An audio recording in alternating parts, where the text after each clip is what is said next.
Sabrina Carpenter. She's a tiny woman who took a big swing. After Disney Channel stardom and a handful of singer-songwriter style albums, Sabrina was, for several years, someone who was always kind of there. Until she was everywhere.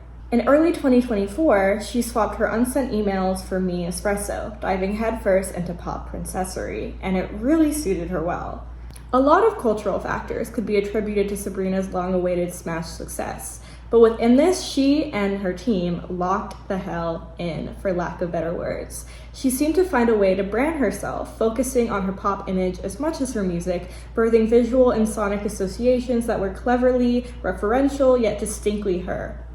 In short and sweet, I believe Sabrina showed her tactfulness in appealing to a Gen Z audience, with the mix of pop hits and more intimate tracks commenting on the minutiae of modern dating with phenomena such as situationships and the like. In essence, she gave the right thing at the right time. In a summer colored the bright green of Brat, the pink of Chappell Roan's Pony Club, and the blue of a hope for a Kamala Harris presidency, the pop culture landscape took kindly to Sabrina's quasi-empowering, sexy earworms. But like all great things, the blissful and already nostalgic summer of 24 came to an end, with certain major changes in American politics heralding a placeable sense of dread in the air. But as popular rhetoric has already taken a drastic shift towards conservatism right under our very noses, Sabrina has only ventured further into her ultra-feminine, sexually liberated persona, seemingly existing in a cultural space separate from everything else going on. Though her latest output, Man's Best Friend, is her 7th studio album, I know I can't be wrong in saying it feels like a sophomore project of sorts,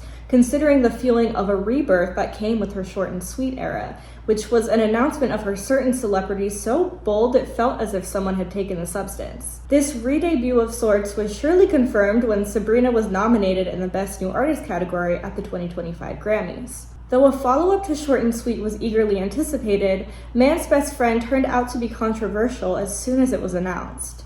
So join me in discussing the cover and contents of Man's Best Friend, but mostly the cover image, and what the album can or fails to tell us about female sexuality.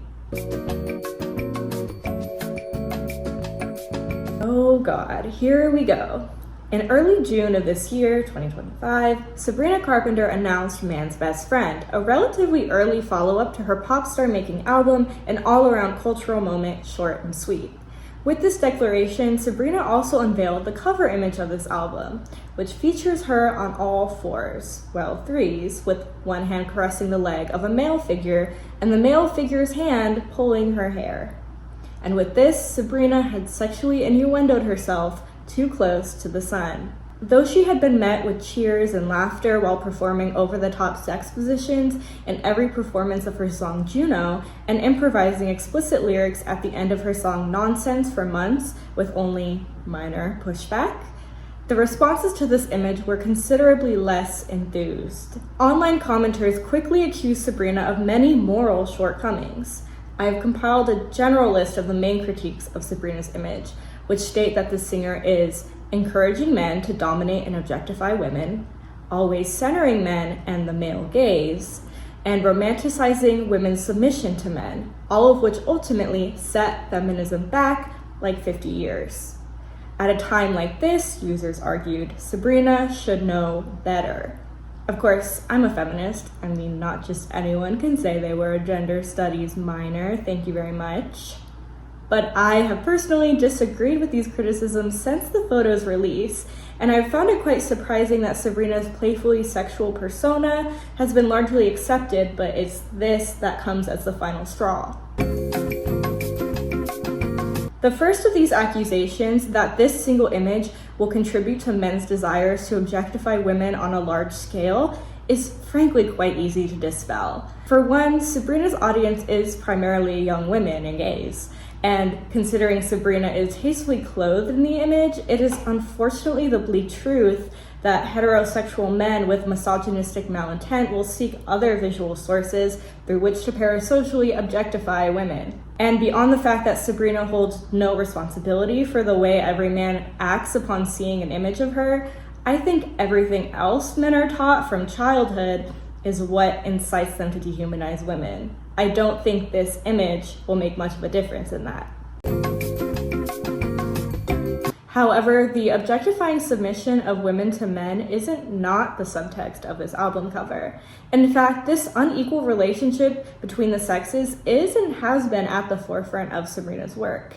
It's what made her short and sweet project stick with an audience of young women already jaded by the modern dating scene. And yet, perhaps because this image leans into the masochistic truths of dating men rather than poking her usual lighthearted fun at men's expense, opposers have decided that Sabrina always sings about men to a tiring extent, and that this is inherently a bad thing.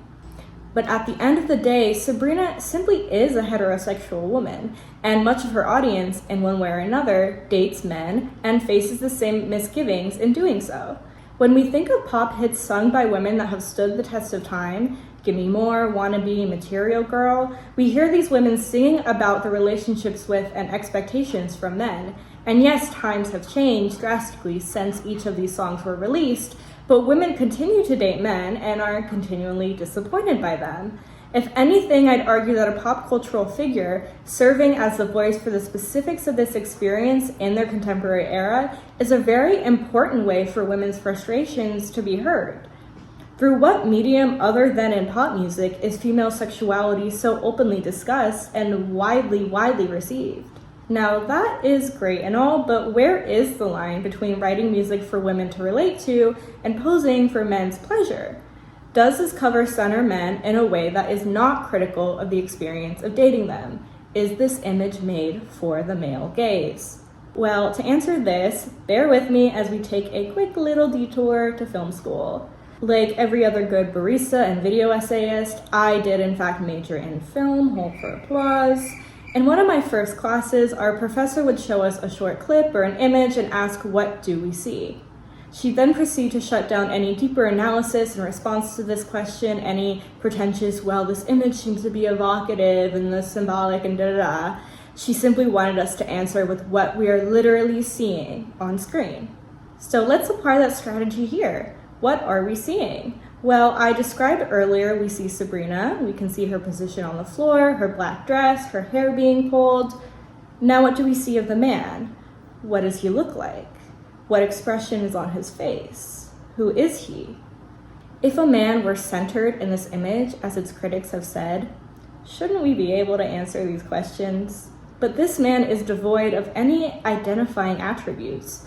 What is literally centered in the image is Sabrina, who looks into the camera with an expression that is almost unreadable, yet suggests a smile. Okay, so that brings us to the matter of the gaze, the male gaze, which is allegedly being catered to here. In the rhetorically reductive age of social media, the term male gaze is used very loosely, largely as a stand-in when referring to the patriarchy at large. For example, the common phrase, dressing for the male gaze, really means dressing according to patriarchal standards, and so on. But the term male gaze has its origins in film theory when it was coined by scholar Laura Mulvey in her 1975 essay, Visual Pleasure in Narrative Cinema. Mulvey's male gaze argues that the inherent voyeurism of the camera is used as a tool to further objectify women within narrative films. I'm not gonna lie, much of this essay is pretty dense, Freudian, and cis-heteronormative by today's standards. But I feel that this idea from the end of the piece is quite relevant here. Mulvey writes, there are three different looks associated with cinema. That of the camera as it records the pro-filmic event, that of the audience as it watches the final product, and that of the characters at each other within the screen illusions. The conventions of narrative film deny the first two and subordinate them to the third. In other words, with the expectation that the audience is to identify with an on-screen male character, the camera forces us to look where this male character is looking and to share his ideas and desires. The sum of these gazes is the one male gaze. To dissect this idea, the same professor who asked, what do we see, also posed us another simple question. Who is looking at who? Well, unlike Mulvey's essay suggests, there is not a man on screen whose gaze we share. Since we cannot see this man's face, we have no sure idea of where he's looking. Now, whether the camera itself is still providing an objectifying view is harder to prove. But in regards to my professor's question, there is still someone looking at someone here. It's Sabrina looking not at the man pulling her hair, but looking at us, the audience. In a sense, she is returning the gaze to us, limiting our access to what she is seeing and how she feels about it. She seems to be acknowledging her submissive position in a darkly cheeky way, as if to ask, how did I get myself into this situation? Now, this specific look at the camera, as well as the general tone of the cover, really reminds me of something. Which brings us to the final major critique of this image, that Sabrina is romanticizing women's forced submission to men. To address this, let's take one final little field trip to the movies. I can't think of another piece of media that better portrays submission, romance, and confusions between the two than the 2002 film Secretary. Yes, this is my favorite movie ever, but no, I am not just using this as an excuse to talk about it. There's a connection here, trust me. Now, if you haven't seen it, definitely watch it yourself, but here's a brief synopsis. Secretary follows Lee Holloway, a strange young woman who tries to find her footing after being released from a mental hospital. She faces temptation to commit acts of self-harm, which got her institutionalized in the first place, especially when faced with stressors outside of her control. But then Lee gets a job as a secretary. She works for a lawyer, E. Edward Gray, an equally neurotic man who desires to maintain order throughout his life. Long story short, Lee and Mr. Gray's relationship blossoms, and they incorporate BDSM acts into their employer-employee relationship.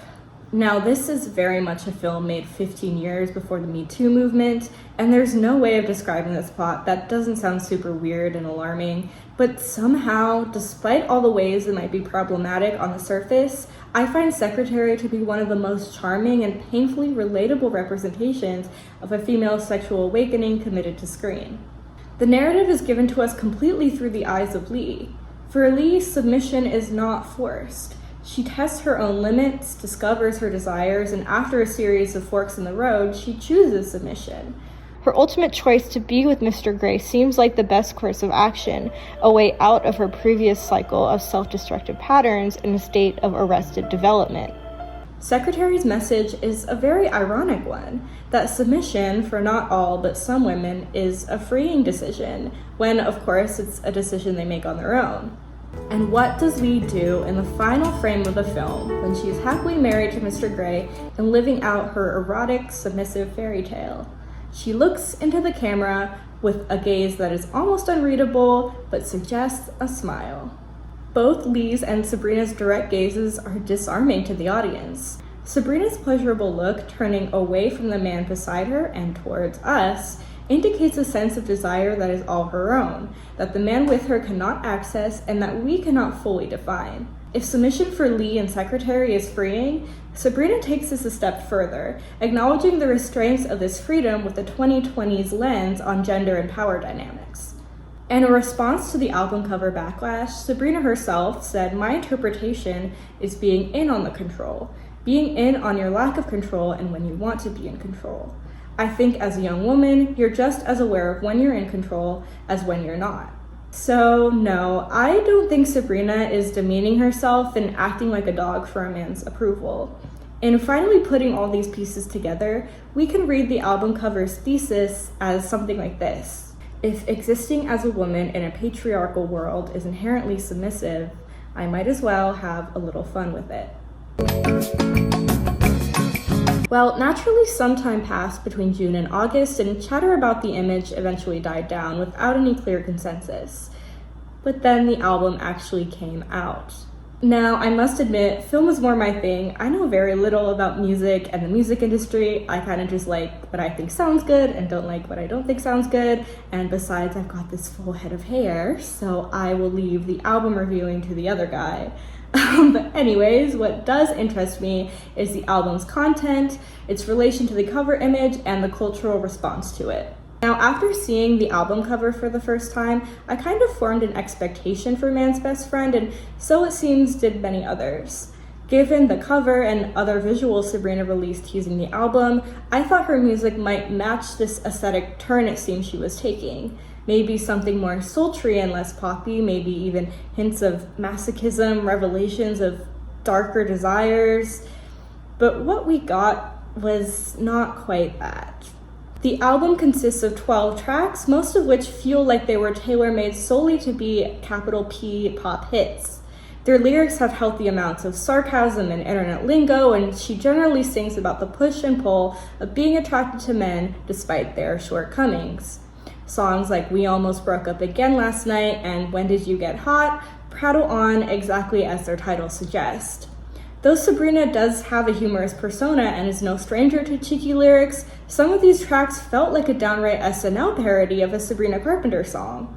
As critic Victoria Siegel writes in a review of her album for The Times, unfortunately, nothing here justifies that cover image. The comedy aspect of the album is what surprised and confounded me the most. It felt like a facade, a deflection from the serious matters she's actually singing about. Is her sexuality only acceptable if it's a joke? If it's present but ultimately harmless and non-threatening to a culture that clearly has an unspoken discomfort with it?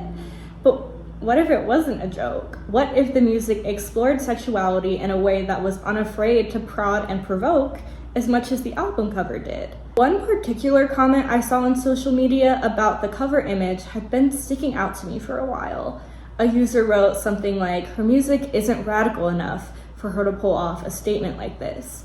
And I generally have an issue with the sentiment. I don't think there should be some sort of criteria of radicalness for someone to make a particular statement. But after hearing the album itself, I can't help but think of this comment, though in different wording, of course. I felt disappointed at the dissonance between the bold way sexuality was displayed in the album cover and the way it was made socially acceptable through cute jokes in the music. But then I realized I was holding the album to such an arbitrary standard. I wanted it to be sexy, but not really sexy in the way that it was, and it seems like the general response was riddled with these expectations too. Social media users lamented that the project was not a man-hating album, but the lyrics are chock full of critiques of men and their inadequacies. And besides, could you imagine the response if she actually did make an explicitly solely man-hating album? And some criticize the songs for sounding similar, while others poke fun at the tracks where she does dip her toes into other genres. And overall, one of the main critiques from the album cover discourse, that Sabrina is always centering men, continues to haunt her. On this, Sabrina herself stated, "They're like, all she does is sing about this, but those are the songs that you've made popular. Clearly you love sex, you're obsessed with it, it's in my show." Honestly, she has a point. In fact, this is factually substantiated. To date, her most streamed song is Espresso, in which she delights in holding sexual power over men. The success of other noteworthy tracks from Short and Sweet, such as Taste and Please Please Please, were bolstered because of fans' parasocial fascination with her singing about her high-profile romantic partners. Looking at this, it's surely understandable why Sabrina and her team opted to hunker down on these PG-13 pop hits for the majority of Man's Best Friend. It's what the people wanted. And looking at this new album's place on the top of the Billboard charts, this strategy seems to be working, despite what people have to say about the project. Of course, this response of criticizing a female pop star for her choice to sing about her sexual exploits, yet popularizing these very songs, is not anything new. It's a double standard that plagued Madonna, Britney Spears, Katy Perry, to name just a few. And yet, even in the 2020s, an age which strives to distance itself from these eras of the past, we still repeat these patterns. We still quite haven't figured out how we should feel about these figures in pop culture. And maybe that's the exact fun of pop stars anyway. If the conundrum of the female pop star and what she represents was easily answerable, maybe we wouldn't have a need for Britney after Madonna, Katy after Britney, Sabrina after Katy, and so on.